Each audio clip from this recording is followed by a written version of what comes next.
people are busier than ever, and to play a round of golf, for most people with families and full-time jobs, to take their entire Saturday essentially and to go play a round of golf, and that's a challenging thing to do. So I think it definitely is something that needs to be addressed.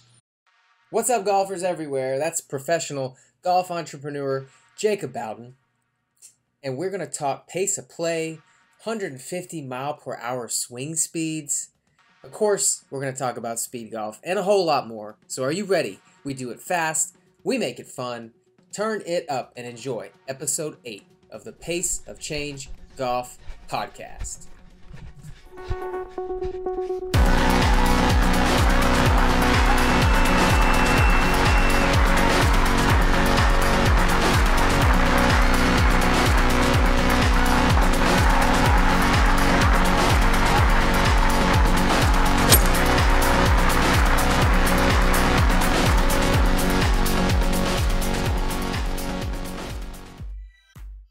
Hey there, everybody. This episode of the Pace of Change Golf podcast is brought to you by our newest sponsor, Rival and Revel.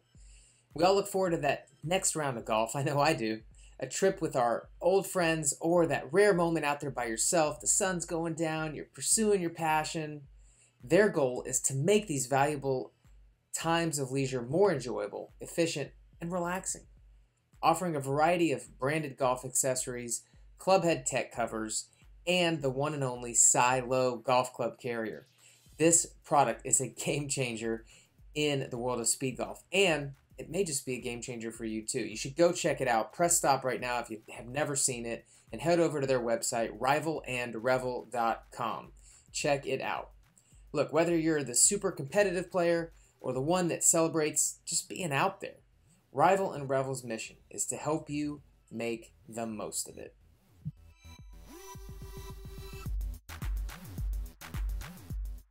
Welcome to episode 8. Today we're talking with Jaacob Bowden. It was actually hard to nail down an appropriate title for exactly what it is he does. Let's just say in the world of golf, he's pretty much done it all. Jaacob is someone who understands the value of writing down his goals and plans and then pursuing them step by step until achieved. Take, for example, his goal of becoming a professional golfer. No small task, for sure. You probably guessed this was his childhood dream, something he fantasized about since he was a kid. Not exactly. Jaacob was 27 when he got started on this dream. And he was by no means a scratch golfer either. A 14 handicap, someone who admired the single-digit player in his foursome. He was, quite literally, the average golfer. An average golfer, though, with superhuman belief system and a powerhouse work ethic. His story blossoms from there into a beautiful picture of a late bloomer who falls in love with golf and turns that love into a budding entrepreneurial career. He's an out-of-the-box thinker, a swing speed teacher, an accomplished speed golfer, a senior writer for golfwrx.com, and finally, with the recent release of Sterling Irons, a golf club innovator. All right, I've said enough. Let's catch up with professional golf entrepreneur, hopefully that sums it up, Jaacob Bowden.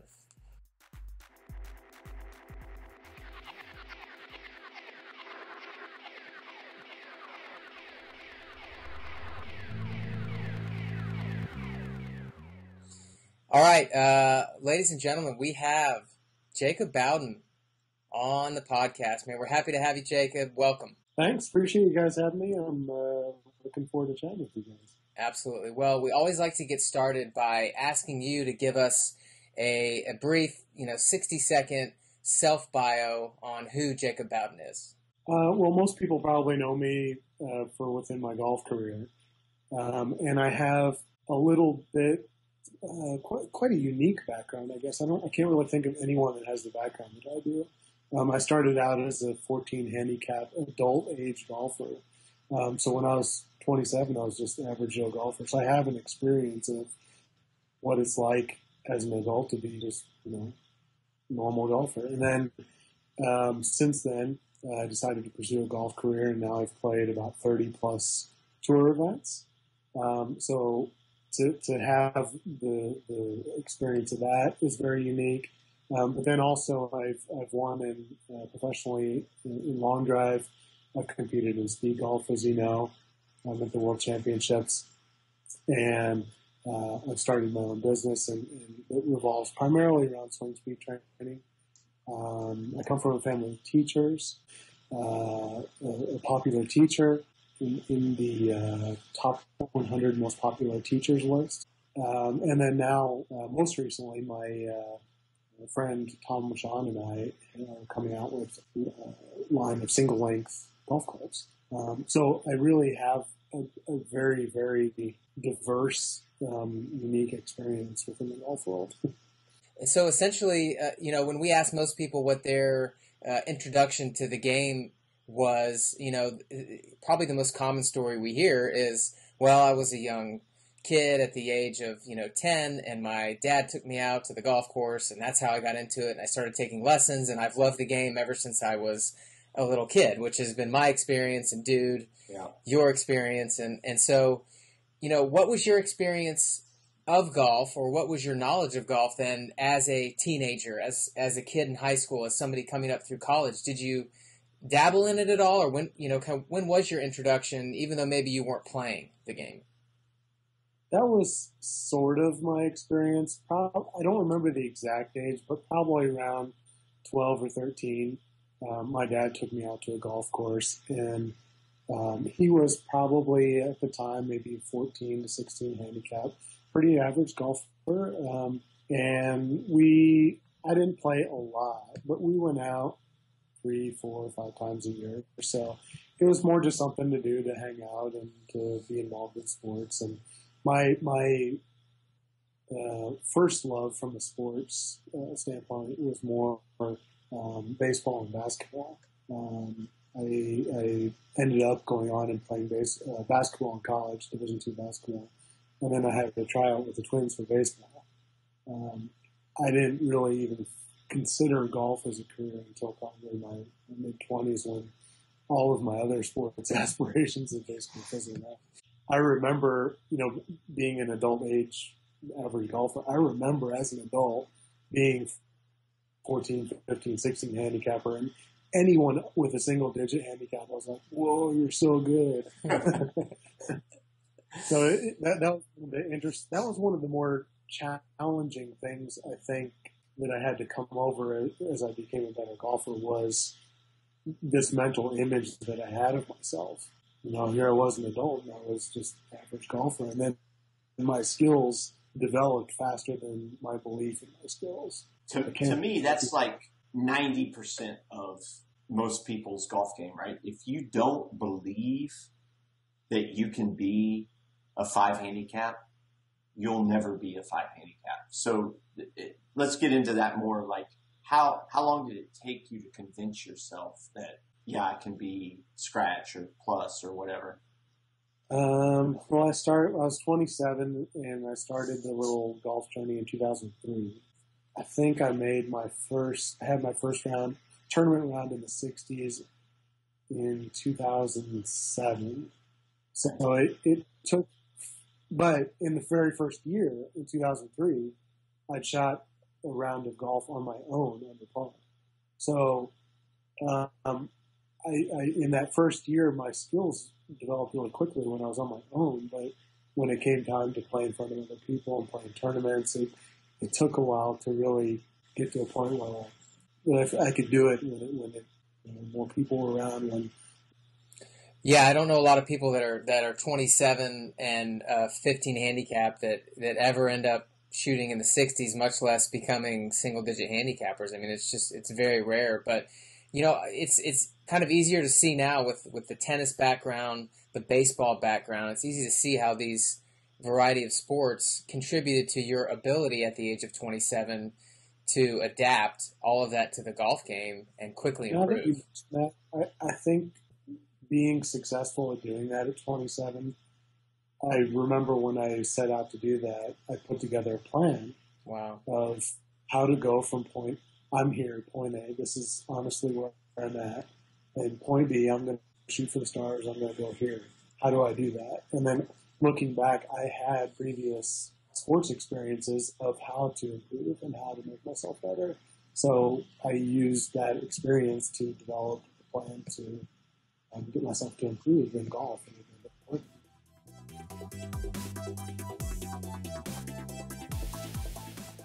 Well, Jacob, let's jump over into kind of the long drive arena. I started my golf journey in 2003 when I was 27, and I got taken under the wing a month after I moved to California. I got taken under the wing of this guy named Mike Austin and his friend Dan Schauger. And for those that don't know, Mike Austin is this guy who Guinness Records credits with the longest drive in tournament history. He hit a 515-yard drive. Holy! In the 1974, so this is back in 74? 1974 U.S. National Senior Open.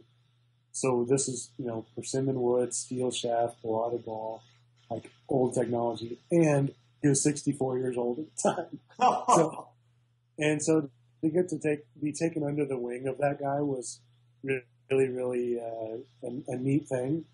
It was actually more under his friend Dan Schauger, and then Dan introduced me to Mike. So Dan was my primary teacher. But Dan knew Mike really well. We went over to Mike's house a lot. And so this was in January, and by May, I was starting to hit the ball really pretty far. And so some guys just randomly said, like, hey, why don't you enter the long drive contest? I was like, long drive, what's that? So then I looked around, or researched around a little bit, and I found out there were some qualifiers. And I went to one, and then in July, I won the Pinnacle Distance Challenge with a 381-yard drive that was televised in St. Louis. And then I won some qualifiers for the World Championships. I never really did anything in the World Championships. I won that Pinnacle Distance Challenge. I learned so much of what you have to do to hit the ball long. And, everyone wants to hit long. And the great news about it is it's something that you can learn and train to do. So to hit the ball far, there's three main things to do that. One is technique, and just having a technique that you can hit the ball in the center of the club face. So if you can't hit the center of the club face, you're going to give up a lot of distance. So being a good stepper is important. Second is having equipment custom fit to you that dials in your launch conditions. So if you hit it too high with spin, the ball's not going to go as far as it can. Or if you hit a worm burner, that's not going to go as far as it's possible either. So there's, per a given club head speed, there's a certain launch angle, a certain spin rate that's going to maximize your distance. Regardless of your technique, I guess, it's about getting your equipment and that launch angle and that spin rate dialed in for your club head speed. So that's the second part of it. And then the third part of it is like, okay, well, you're hitting the ball pretty solid. Equipment, you're getting everything you can out of your equipment. How do you hit it farther then? The only thing you can do after that is just to be able to train to swing faster. So that was something that I was trying to figure out, like, okay, how can I get longer? I need to be able to compete with these guys better. What can I do to do that? And so I started looking around on the internet. Like, okay, how can I get longer? I knew this was where other sports came in handy, because I knew from other sports that you could improve your strength, improve your running speed, improve your vertical, those kinds of things. But at the time, this is probably in the range of 2003 to 2006. The golf fitness industry really hadn't taken off yet, and the internet, the amount of information on the internet wasn't really as vast as it is today. So, you could take a guy, super lean, super fit, looks like he can run all day, and he might swing really, really slow, but then you get a guy with a big beer belly, and he just crushes the ball. So I'm the first guy. Yeah. So it's more about speed than it is from a power standpoint. It's more about speed, swing speed, club head speed, than it is quote unquote fitness. So since there wasn't this information out there, I looked into other sports of where I knew people were powerful or fast. So I looked at powerlifting. I looked at Bruce Lee martial arts, like super fast martial arts kind of. How was he training? What was he doing? I had previous experience of working on my vertical leap to be able to jump higher. That's kind of explosive one rep type training, something with golfing. And I put all that stuff together and was like, okay, I'm going to take this from this sport, this from this sport, this from this sport, and put it together in a training program and see what I can do. And I forget the numbers now. In 37 days, I went out 26 miles an hour in my Corvette speed. Holy! And when you're talking about roughly 2.5 yards per mile an hour, it's a significant difference in distance. Of course, people were like, whoa, how'd you start hitting so far all of a sudden? And I started telling people that, and I kept repeating the story.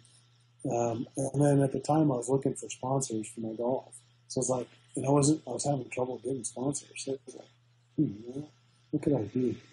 So then I was like, maybe I could turn this into a website, send people to the website, and have people pay for access to information, and then I'll kind of self-sponsor.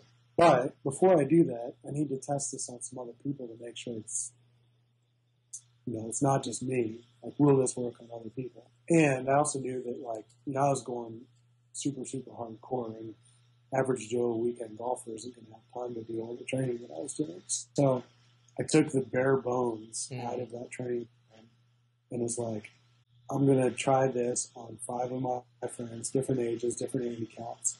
If they each get 10 miles an hour in a month of twice a week training, maybe about 15 minutes per training session, then it's worth doing.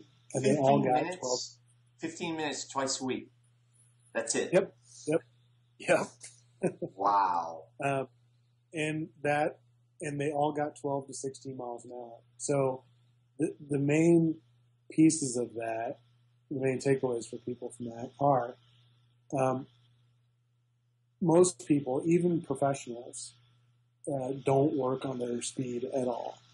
Long drive guys are the only groups that actually practice swinging faster. So, similar to anything else in any other skill in life, if you want to get better at it, something, you just practice at it. So part of swing speed training is just taking a little bit of time, getting a little swing speed radar, and just practicing, okay, I'm at 100. Can I go 101? Can I go 102? And if you do maybe 30 swings or so twice a week for a month, that's part of it. But then the other part is long drive guys tend to be really, really strong. Not necessarily big, but really strong. So Jamie Sadlowski, for example, he can he's 5'10" or 11. He's under 6 feet tall. You know what? We got Google right here. Yeah, we do. Why aren't we just asking Google? But Jamie can do hex bar deadlifts for reps with 480 pounds. And that takes a really strong hex bar deadlifts. It's basically a deadlift with 480 pounds. And that takes really strong hands, really strong forearms, really strong back, butt, hamstrings, a lot of things that are really good within the golf swing. So, all the way up and down the kinetic chain, yeah. So, and other long drive. For the record, 5'11", 168. Dude. Yeah, there we go. So other long drive guys tend to be also very, very strong. So the other aspect, aside from practicing swinging fast, is doing something to strengthen up your golf swing muscles. And most importantly, your downswing muscles. Because everyone, whether you're long drive champion or Joe golfer, starts at 0 at the top of their backswing, and then they get to whatever they are at impact. So it's about being able to be strong in that area, being able to generate speed quickly. So with the swing speed training, if you take those 30 reps of practice with swing fast, and you do these, just a simple thing, you do some simple exercises. I call them resistance band, downswing, isometric exercises. If you do a few of those things over the course of a month, work on strengthening up your downswing muscles. The combination of that and practicing swinging fast, especially for people who don't practice speed at all, it gives you a really nice quick burst of speed. And I've seen that from 12, 13-year-old juniors all the way up to 80, 90-year-old guys, men, women, different handicaps, tour players even, and even some long drive guys as well. So it's something that works, and it's something that anyone can do. And it's really, really valuable for adding distance.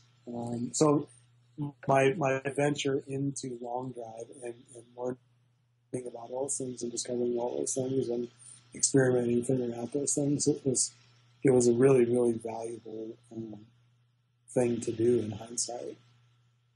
You hit on something earlier I wanted to go back to. So you said, you can have a guy that looks like a Kenyan marathoner or a guy that looks like a Russian powerlifter, and they can both hit the ball far. What blows my mind is that, like, Bubba Watson, who's like, 6'2" and real thin, and then a guy like J.B. Holmes. How is it that a guy like Bubba Watson and a guy like J.B. Holmes, totally different body types, hit it the same distance? Well, Bubba in particular, one thing, he's hitting the ball in the sweet spot pretty consistently. So that's one part of distance. I don't think I don't know his exact numbers, but I don't think he's completely optimized for distance from his launch conditions. But he has the club head speed. He swings 124, 125 miles an hour. That's really, really, the average golfer swings 93 miles an hour. So he's got the muscle that he does have is fast muscle. And then technically, like within his golf swing, there are some tendencies that, from a technical standpoint, lend themselves to hitting longer drives. Higher hands in the backswing is one of them, versus lower, flatter hands. So Bubba's hands are pretty high. Yeah. He uses his hands to kind of hit at the ball, so he's not... Yeah, like creating that lag. Or more just whip with the hands. Yeah, whip with his hands to hit the ball. He's not inactive with his hands, so he's using his hands to hit the ball. And he's using his legs as well, in his particular case. So he doesn't have the quote-unquote stable lower body. He's using his legs to get some power as well. So there are some things technically within his swing that help him achieve greater speeds at 190 pounds or whatever he is. Oh, and Bubba's golf swing is also fairly long. That was one thing that I definitely noticed is, like, Bubba Watson's got like this gigantic arc, right? And it's like a lot of arms in the swing, whereas J.B. Holmes is like mostly core and it's real tight and compact, and when at the top of his backswing, his club's not parallel and all that. So there is a correlation also with club head speed and backswing length. Amateurs tend to have the shortest backswings. Tour players are roughly around parallel, so some a little bit less, some a little bit more. Long drive guys tend to take it really, really far back. So Bubba does have a very long backswing, so that also lends itself to him being able to hit the ball farther. And so he can get away with being a little bit on the skinny side to do that. Whereas J.B. Holmes has got a shorter backswing, so he needs a little bit more explosive, quick explosion oomph, I guess, to get that club going from a shorter backswing length up to what is essentially a similar club head speed as well.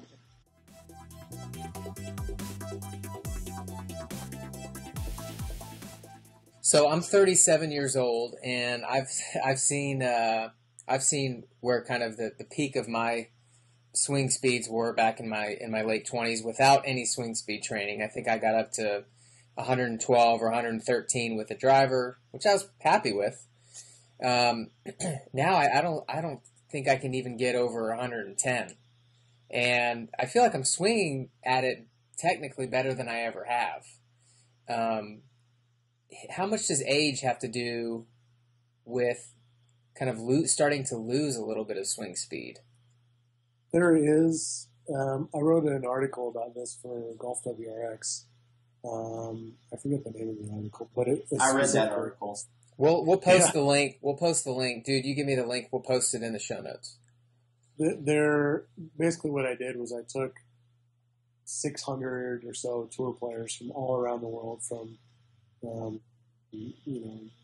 mini tours to senior tours, and I plotted the ages and distances and just came up with a rough estimate of, okay, this is how much distance degrades at the professional level. And then I just did some algebra to correlate that to amateur swing speeds and distances.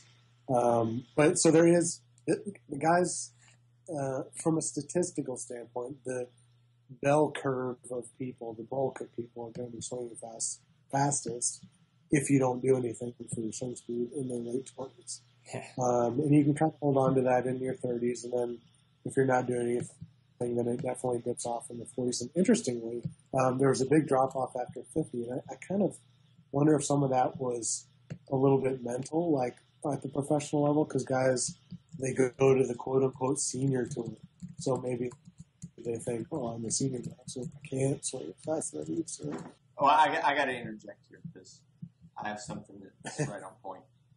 So, I don't know, a few years ago, I got turned on to these guys that they weren't Nike 360, but they were basically doing the same school of functional training using a guy named Gary Gray and his, I think he called his stuff advanced functional training. Related to Gary.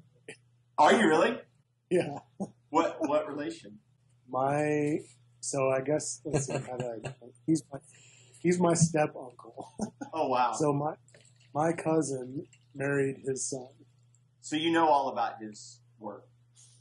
I'm familiar with it, yeah. When I was going out there, there's golf-specific strength training, and they had me doing, like slamming a medicine ball up against the wall, like similar to a golf swing, like making a horizontal. Oh, yeah. Hitting it up against the wall and catching it and hitting it again.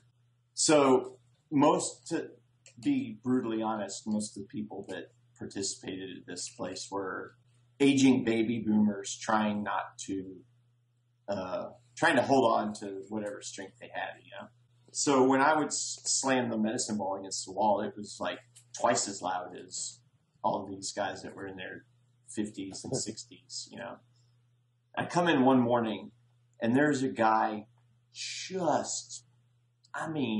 like knocking the wall down, man.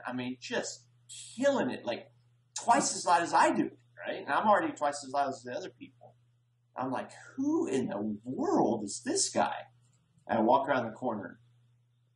64-year-old Tom Kite. Just murdered it, man. What? Yeah. To your point, right? The reason that I brought this up is because you were talking about how much of it's mental. Tom Kite's always been sort of more of a fitness and golf mechanics guy. I don't know what his swing speed is at age, and that was several years ago, so he's probably 67 or so now. But some swing speed loss, I think, is mental, but other parts of it are lack of use. Sure. So, when I'm 40, when was the last time I sprinted? Yes. But if I worked on, when was the last time you did fill in the blank physical activity? So I think a lot of there's a lot of people out there on the internet, YouTube, that are 60, 70 years old that are still really, really fine specimens, but they keep up with their bodies and they continue to use their bodies. So I think that's part of it. So actually, for the swing speed training, despite there being kind of a decrease in speed, if you look at statistical numbers as we age, if you're willing to put in a little bit of effort, no matter what your age, 50, 60, 70, whatever, you can go from point A where you are now and move to point B and make increases. So 2/3 of the people on the Swingman Golf website are over 45-year-old men. So, and that same 12 to 16 miles an hour increase in the first month holds across all the different age groups. So it's a lot of staving off distance loss and even increasing distance as you get older is possible if you're willing to put in a little bit of work. It takes a little bit of elbow grease, but if you're willing to do a little bit of work, you can definitely you can essentially reverse your golf age by doing swing speed training and doing if you've never done it. If you've never done it, which out of every 100 people listening, how many have never done swing speed training? Probably most of them. Probably, 95 or more have never done it. So yeah, it's essentially a way to decrease your quote unquote golf age just by doing a little bit of swing speed training. And maybe that's way more valuable, probably way more valuable than going, well, I just need to go to the driving range another day of the week. When we were talking about distance, there is that aspect of being able to hit the ball solidly. Yeah. So, it's a blend of working on taking some time to work on your body if you're willing to work on it, and practicing hitting the ball solid and optimizing your launch conditions with your equipment. Yeah. Does the type of training that you teach also train the non-dominant side as well? It depends on what it is, I guess. Yeah. For some of the more intense things, I will, in strength building things, I will do both sides for the sake of body balance. But some things like just practicing swinging fast, I don't hardly ever practice swinging fast left-handed. All right, here's a cool long drive question. What is the fastest swing speed that you've ever recorded or ever seen? Me personally, on a sports sensor swing speed radar, I hit 155. Those do tend to read a little bit faster because they pick up the toe speed instead of the center of the club face. Yeah, that's your personal speed? Yeah, my personal best. Yeah, the toe's closing at impact. So there's going to be a little bit more speed there, yeah. A TrackMan and a FlyScope have algorithms built in to calculate the center of the club face. So those read, so on a TrackMan, that'd be about low 140s. So that was my fastest ever when I was in the peak of my training. Currently, I haven't played golf for probably 2 months. Come on, Jacob. It's in New York. Give them a break. Looking on these other Sterling irons and other projects and stuff. And what about the fastest of anyone you've ever seen? There's a few guys I've talked to there's a number of guys that have gotten over 150. Jamie Sedlowski is one that we were talking about. Joe Miller, he's been over 150. Connor Powers has been over 150. Do you know a guy named Ryan Winter? Yeah, Ryan Winter. Yeah. Winter. Sorry. I don't know if in the World Championships, I'm talking specifically of World Championships. Maybe in practice or in his training, he's gotten over 150. I don't think Ryan's been over 150 in competition. Maurice Allen, he's been over 150. So there's only just a handful of guys that have been over 150 in the World Championships. Yeah, apparently Maurice Allen clocked at 161 at some point at the PGA show. 161 at the PGA convention in Orlando. That was in 2011. With the speeds, you have to take those with a little bit of grain of salt. You have to know, like for example, was it a Sports Center swing speed radar? Those read a little bit faster. So that's right. What device was it on? So I guess mostly I talk about TrackMan swing speeds because that's typically what the tour uses for their reporting. That's kind of like the gold standard of measurement. Yeah, sort of like a gold standard for comparison. So 150 miles an hour is like the 4-minute mile. Probably even less than a 4-minute mile because there's in competition on a TrackMan, I would say less than 5 guys ever over 150. Wow. Ever. So, but it's not to say, I've interviewed a lot of long drive guys, and There's a lot of guys that have holes in their training, and part of training is motivation too. So, I petered out. I got to the low 140s, but then I lost interest in long drive and got interested in other things. So, Yeah. Who's to say if I would have kept up with the training that I couldn't have gotten faster? And the same thing goes for the guys approaching 150 or even in the 150. So some improvements to their training, some motivation, actually doing what it takes to be able to do that. And yeah, why not? That's a good point. It's like, if your goal is to be a professional PGA Tour player, you only need to be like 120-ish, right? You don't need to be Not even less. less. Yeah. There's guys that average 104, 105 on tour. Any less than that, and it's going to be too hard to play the golf courses. But the average range is roughly 104 to 125, and the average is around 113. So as long as you're at window, you can be competitive from a power standpoint. And it's not going to be long, I would say, before tour guys, either long drive guys, figure out how to play golf and get interested in playing golf at a tournament level, or tour players adopt long drive training methods to hit it far. Jamie Solowski, he's played a number of web.com events and averaging 350, 360 in the tournament, and he's making cuts. So that's coming. We talk about the future of golf. That's I think that's coming.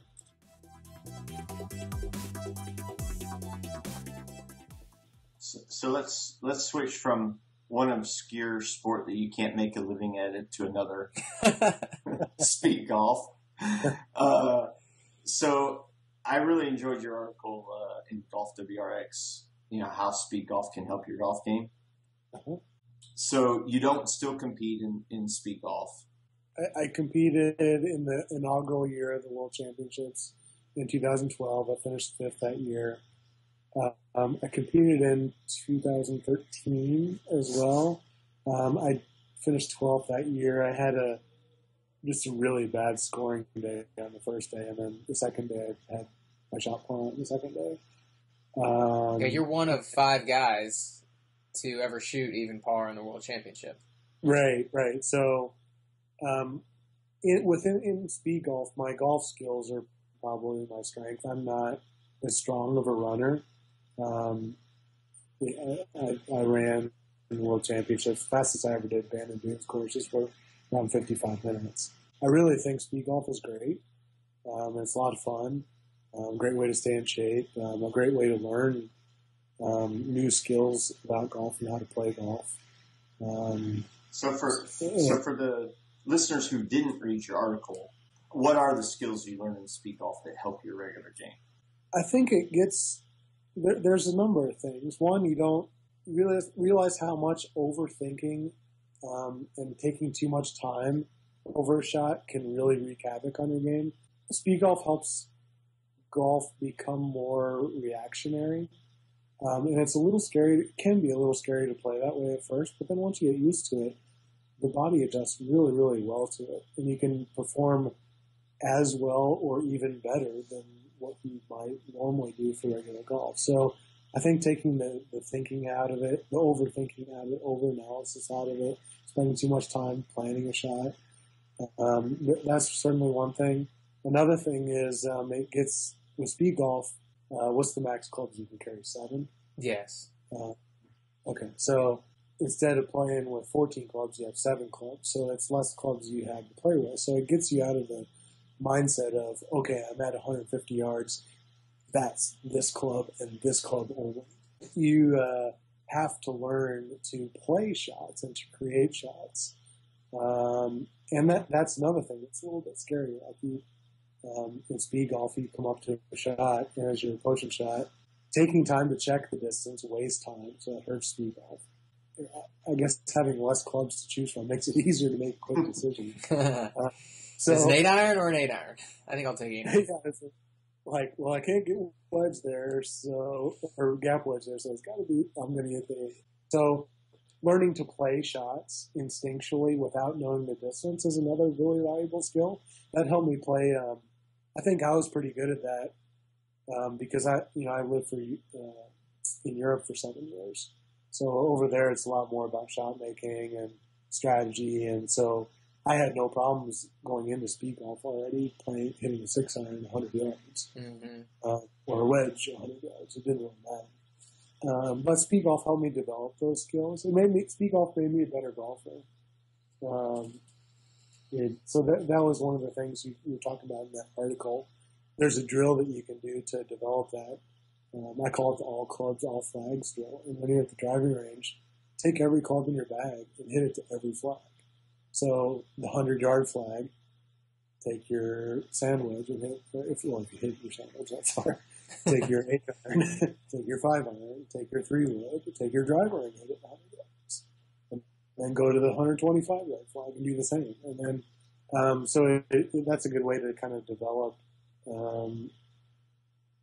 instinctual look and react type of playing golf. And I think that's more of a fun way to play golf. And, for sure. And since I haven't competed in speed golf and I've gone back to more regular golf, I almost find that an easier way to play. Like I'll play tournaments sometimes, regular golf tournaments now without a yardage book. I just look and go, oh, okay, I'll just hit this club.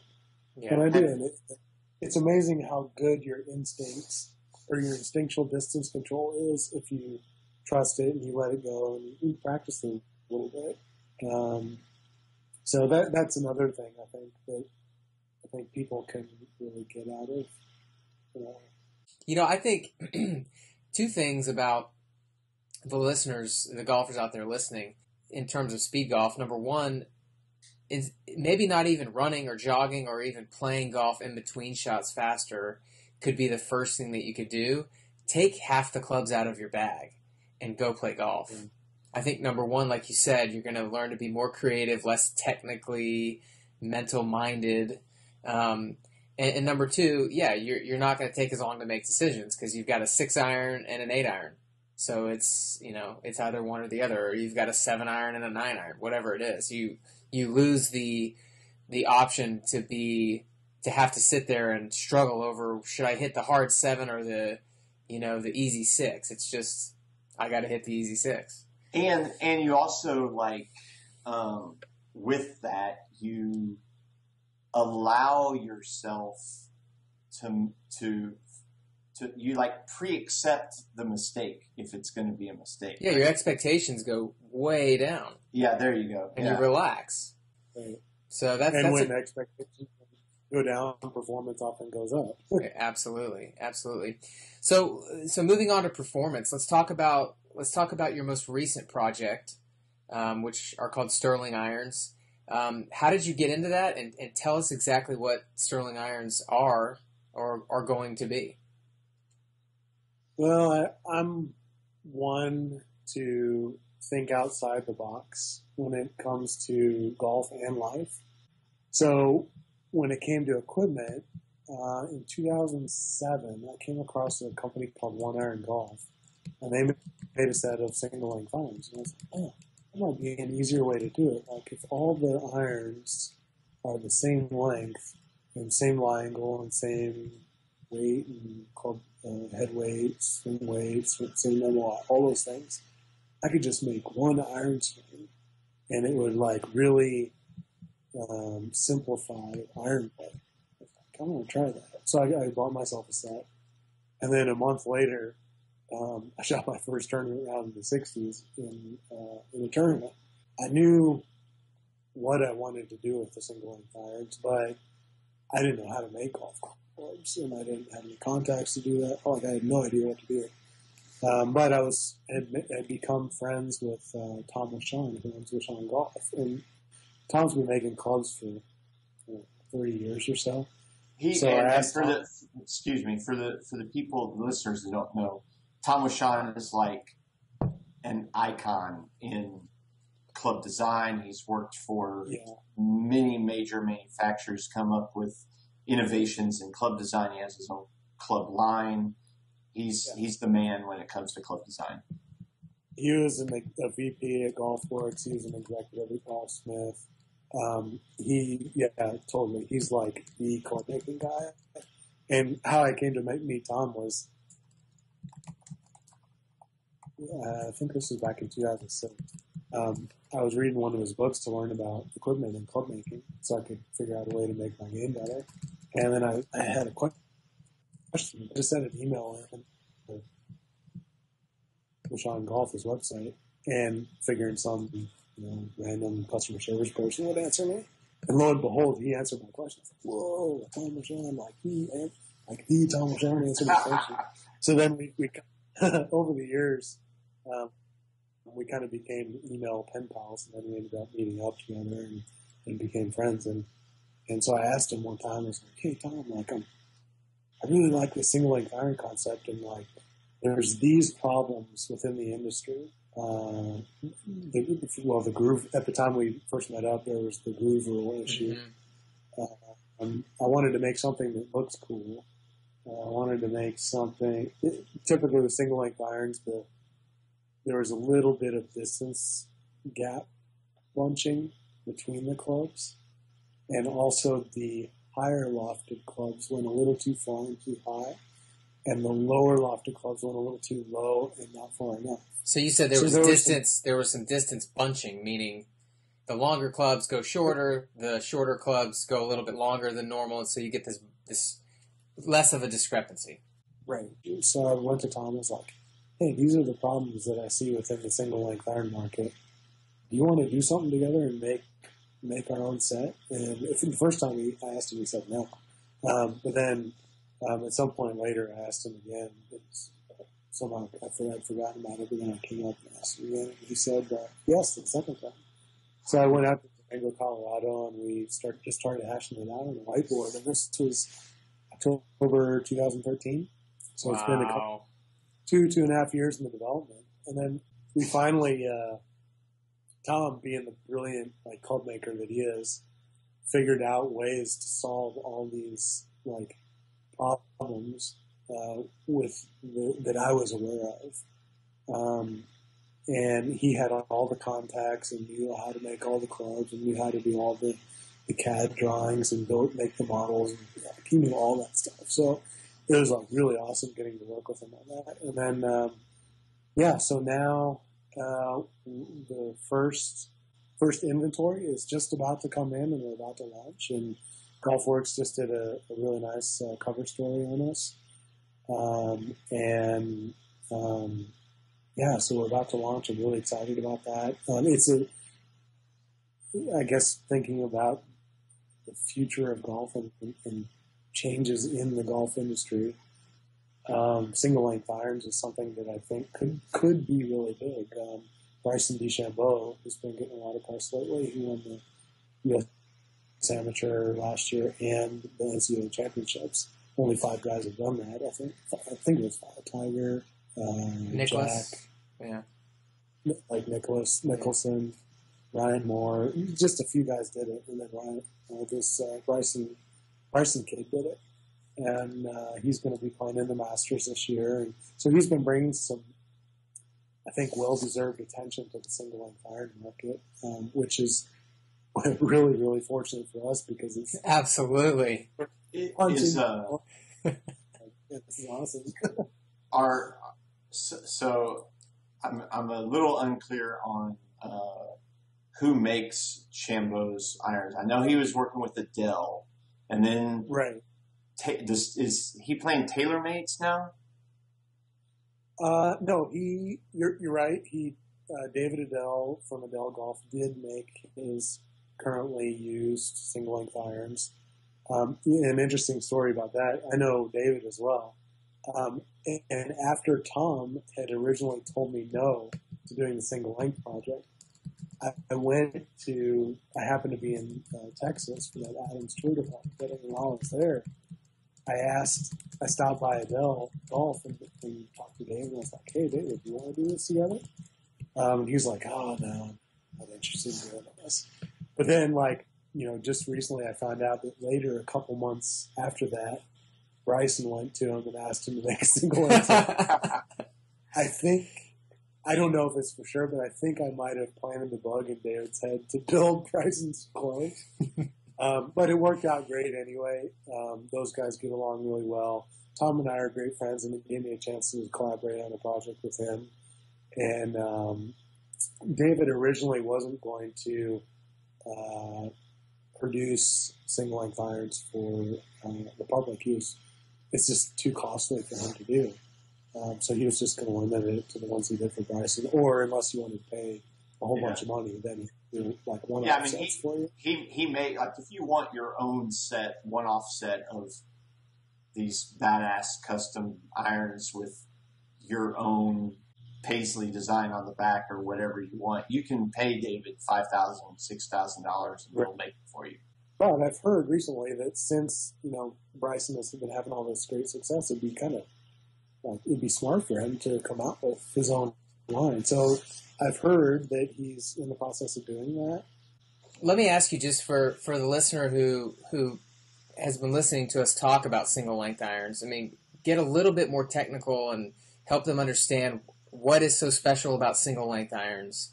How does it make the golf swing easier? What is it about it, and why does it make golf, quote unquote, a little bit easier to play? So normally with a set of golf clubs, say for example your 4-iron, is longer and lighter than your pitching wedge. So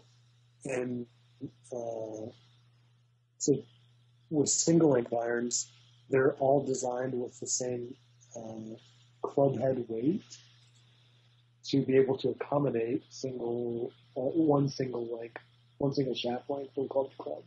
So most people, instead of having a slightly different swing with each club from your 4-iron, your 5-iron, your 6-iron, 7-iron, and so on. Because the idea is that the club's shorter, so you're bent over a little more over the shorter irons. It'll just be one swing plane that you have to make, one swing that you have to make. And the Sterling irons are made at 8-iron length, so an 8-iron is much easier, I think, with anyone would agree, to hit than like a 4 or 5-iron. Just in part because of the length. The longer a club is, the more difficult it typically is to hit. So single length irons give you that advantage. They're a little bit shorter in length in shafts, so they are easier to hit. And there's only one shaft length, so it tremendously simplifies iron play. And Tom, being the brilliant guy that he is, he was able to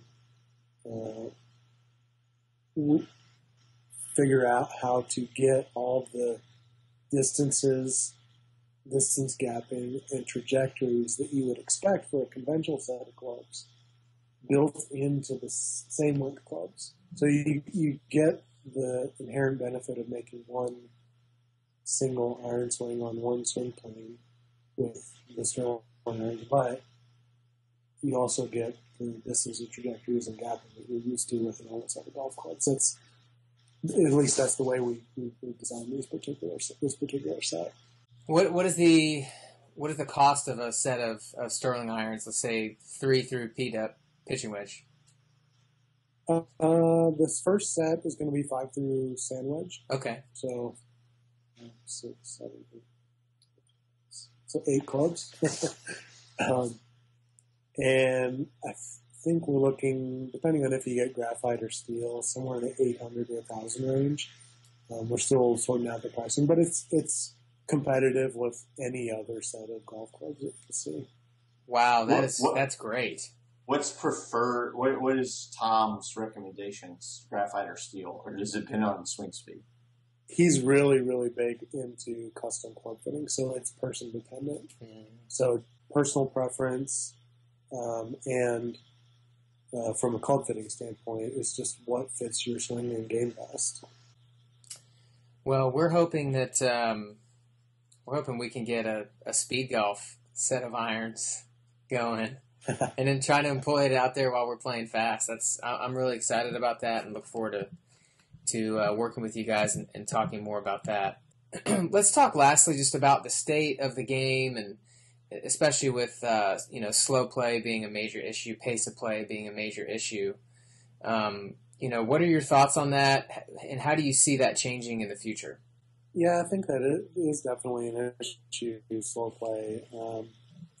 People are busier than ever, and And to play a round of golf, for most people with families and full-time jobs, to take their entire Saturday essentially and to go play a round of golf, and that's a challenging thing to do. So I think it definitely is something that needs to be addressed. And it doesn't really help that courses are getting longer and longer and longer. And people, especially us guys with our egos, we want to play the longest possible TVs. So that doesn't exactly help. I think it would be great if there were more 3-hole, 6-hole, 9-hole loop type options, so you could just go out for a real quick go around and get in a little bit of golf, but not have to spend a full 18 holes out there. Shorter courses would be great. Speed golf certainly is a great option for people looking to get in. We need to get in a full round of golf, and the faster runners could go in and out. But even if you did 9 holes with an hour before you go into the office, I mean, that's a great way to get your exercise and get some golf in. So speed golf is a great option. And I think it would be really cool also if the USGA went back to a COR limit of 0.78 instead of 0.83, because 0.78 is what old persimmon woods, the COR on old persimmon woods were. So if you reduce the COR limit from 0.83 to 0.78, then you would pull back a little bit of the distance. You would hit the ball, I guess, so you wouldn't need as long of golf courses, so that would speed up play. But then that would also be really fun to bring persimmon wood back into play. Wow. If you were fit properly for the Persimmon Golf Club, you wouldn't give anything up on an onset hit to a regular metal wood. So that could be a really interesting thing. There's a lot of cool things that we could do, I think. We just got to do them.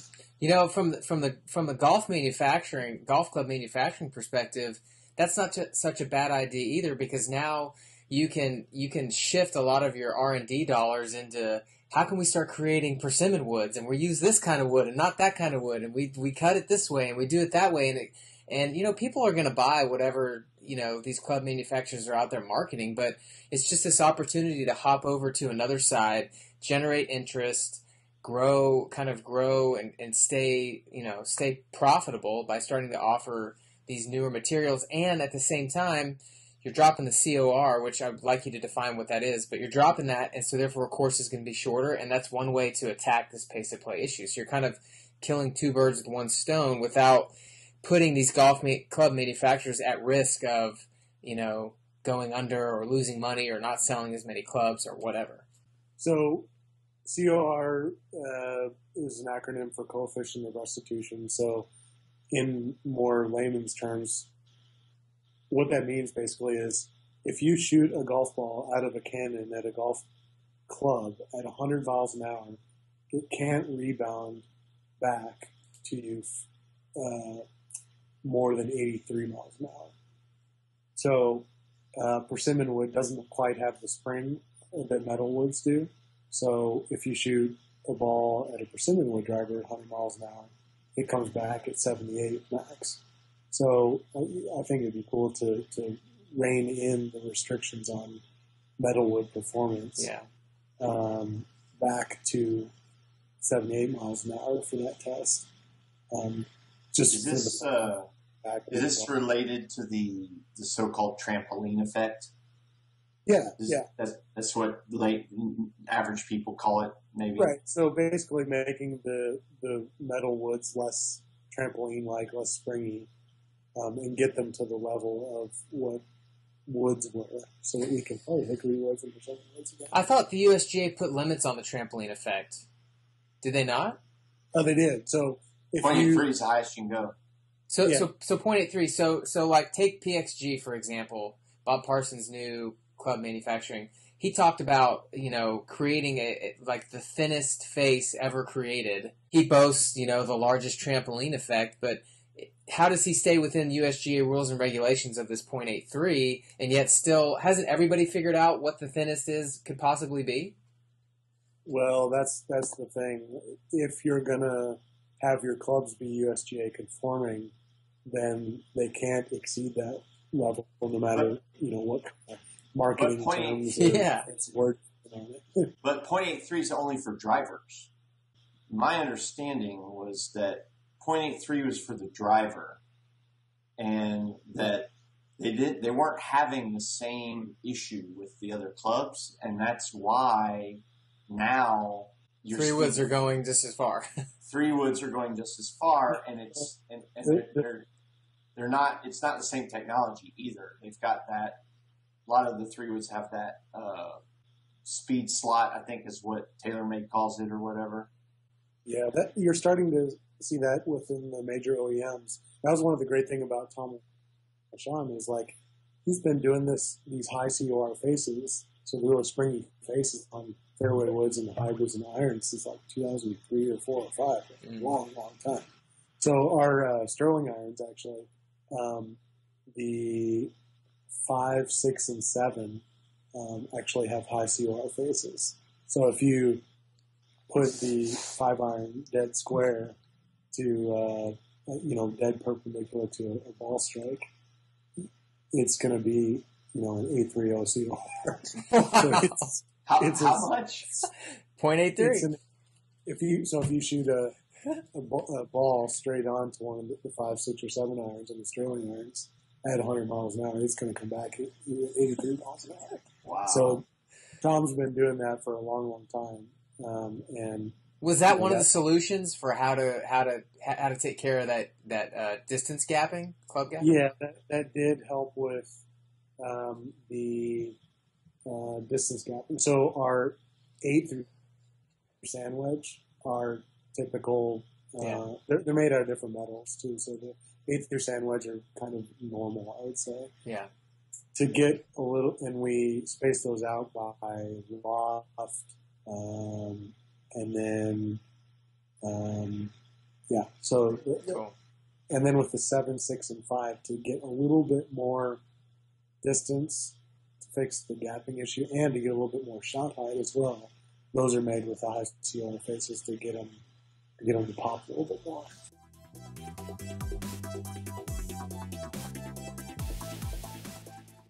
Jaacob Bowden, the professional golfer, the long drive champion, the swing speed trainer, the now club manufacturer. I mean, just so dynamic, so awesome to talk to you today.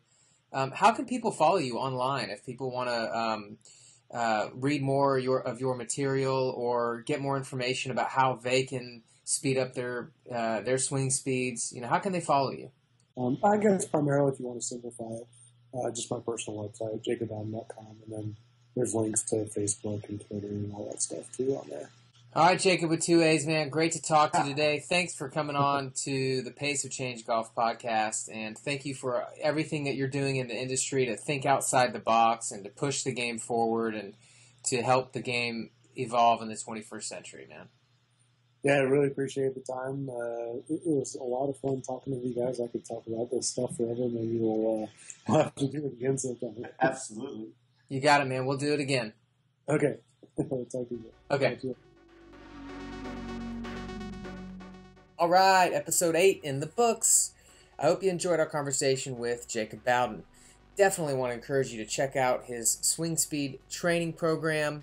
Dude and I are getting started on it right now. Like you mentioned, most golfers have never done any swing speed training. And so, we're all going to be able to see massive gains in just a few weeks' time. And really, it's kind of a guarantee. He said he's already tested it out with a lot of different types of people, and it's working. So I'm really excited about it.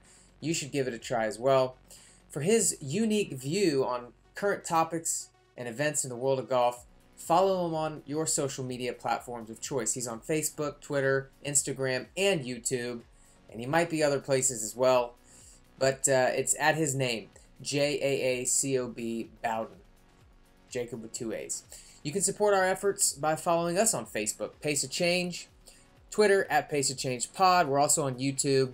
Visit our website, paceofchange.com, and sign up for our newsletter. Stay up to speed on the latest POC podcast news, announcements, and updates. Hey, if you will subscribe to our YouTube channel, if you're listening on iTunes, subscribe there. It makes such a big difference. And if you're getting anything from these podcasts, if you're having a good time, if you're learning new stuff about the game of golf, leaving a review just makes such a big difference, and it helps us get our message out to even more people. So every action you take above makes a bigger difference than you can imagine. Thank you for taking the time to do that. All right, until next week, you guys pick up the pace. We'll see you then.